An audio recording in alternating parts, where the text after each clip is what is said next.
Les négociations entre l'Iran et les États-Unis à Genève aujourd'hui n'ont pas abouti à un accord nucléaire, mais les deux parties se sont mises d'accord sur des principes fondamentaux pour un éventuel accord nucléaire. C'est ce qu'a déclaré le ministre iranien des Affaires étrangères, Abbas Araghchi. Et ensuite, il a également déclaré qu'il ne fallait pas s'attendre à ce que les négociations se terminent bientôt et qu'un accord soit conclu. Et dans ce contexte, Donald Trump déclare que l'Iran ne veut pas faire face à une grande guerre que les États-Unis pourraient déclencher contre Téhéran.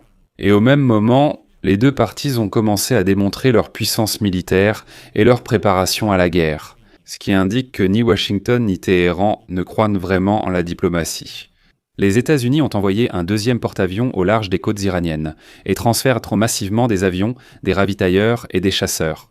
De plus, les États-Unis continuent de fournir aux régions des systèmes de défense anti-aérienne et antimissiles. Au cours des dernières semaines, des dizaines d'avions de transport militaire américains ont livré du matériel des États-Unis vers la Jordanie, Bahreïn et l'Arabie saoudite. En réponse, aujourd'hui, l'Iran a fermé une partie du détroit d'Ormuz en raison des exercices navals du corps des gardiens de la révolution islamique, sur fond de renforcement des forces militaires américaines dans la région. Et il est important de comprendre que le détroit d'Ormuz, que le CGRI a bloqué aujourd'hui, est situé entre le golfe Persique et le golfe d'Oman. Et c'est la seule voie de transport du pétrole brut depuis le riche golfe Persique vers le reste du monde.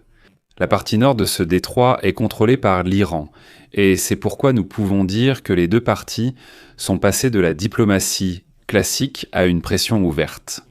Les Américains rassemblent un maximum de troupes, et les Iraniens montrent qu'ils peuvent bloquer le transport du pétrole dans cette artère pétrolière très importante.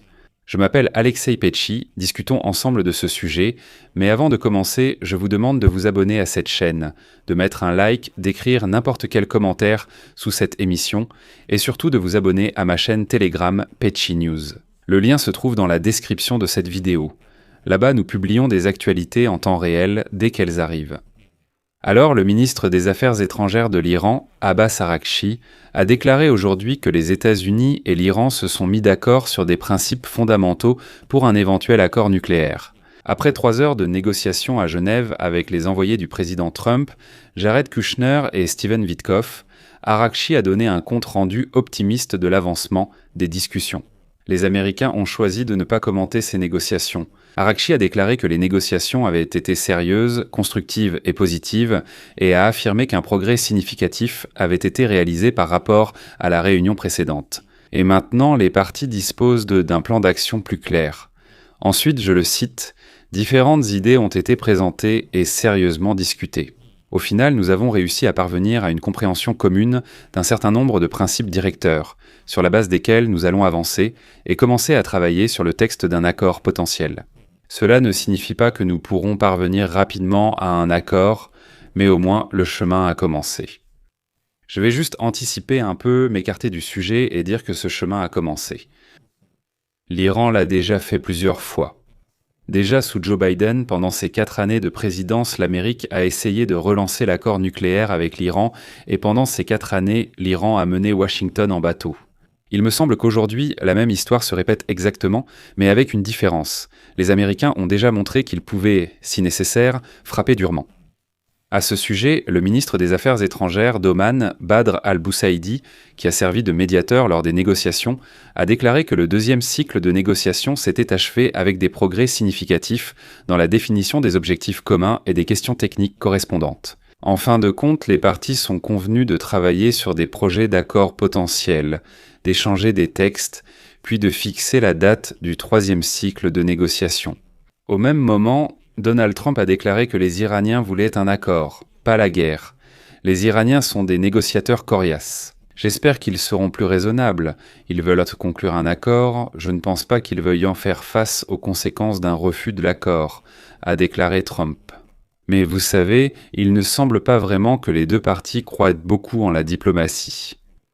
Les forces armées américaines continuent de renforcer considérablement leurs forces aériennes et navales au Moyen-Orient. Les forces aériennes américaines, y compris les avions ravitailleurs et les chasseurs, sont redéployées plus près du Moyen-Orient. Les États-Unis continuent également de fournir au secteur des systèmes de défense anti-aérienne et antimissiles.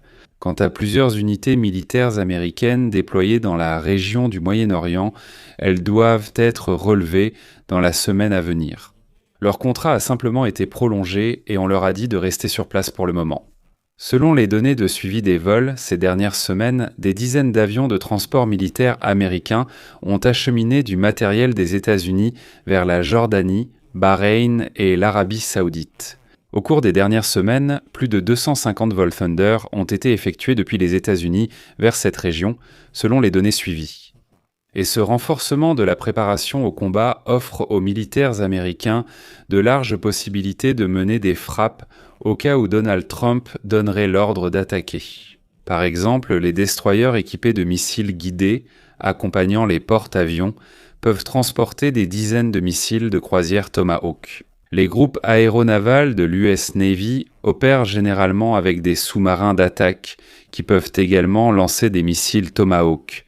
Les chasseurs F-35 et F-15E peuvent transporter de nombreuses bombes guidées et des missiles air-sol. Bref, l'arsenal est vraiment impressionnant. Parmi les cibles potentielles figurent le quartier général du corps des gardiens de la révolution islamique et d'autres installations militaires. Outre les installations nucléaires iraniennes, la possibilité d'opérations conjointes entre les États-Unis et Israël est également en discussion. Et là, Donald Trump a déjà déclaré qu'il soutiendrait une opération aérienne israélienne contre le programme de missiles de l'Iran. Toutes ces opérations peuvent rappeler l'opération Marteau de minuit, menée l'été dernier lorsque les États-Unis ont frappé des installations nucléaires iraniennes à la fin d'une opération de 12 jours. Mais cette fois, l'Iran a aussi décidé de ne pas rester silencieux et de montrer les dents.